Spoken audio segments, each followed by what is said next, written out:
លើដីដែលដូនតាបានសូនរូបគ្រឹះសីលើធัวរឹងមាំជាងថ្មភក់មិនញាប់ញ័រតាមខ្យល់បក់នៃលោកីវិញ្ញាណអាចរៀប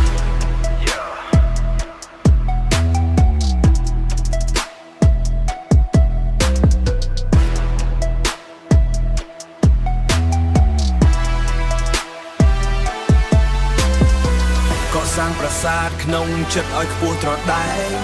ស្គរជ័យបន្លឺហើយស្មារតីឲ្យភ្ញាក់ឈាមអ្នកចំបាំងរត់កាត់សរសៃអាក្រាដូចអាវុធមុតជាងដាវដែកថែ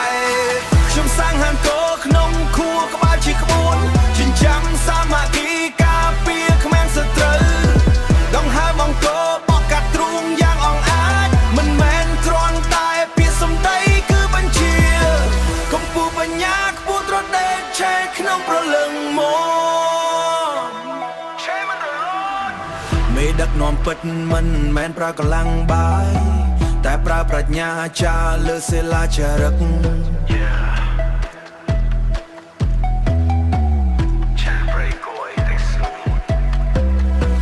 តំណវងសិល្បៈនៃការរស់នៅ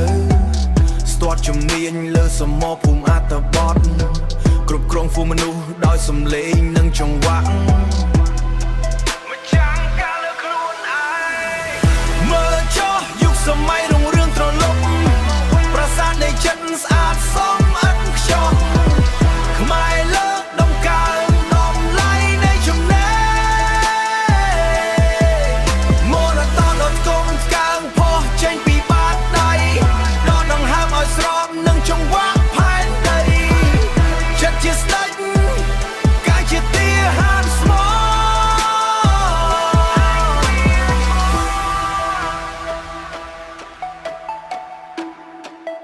រងម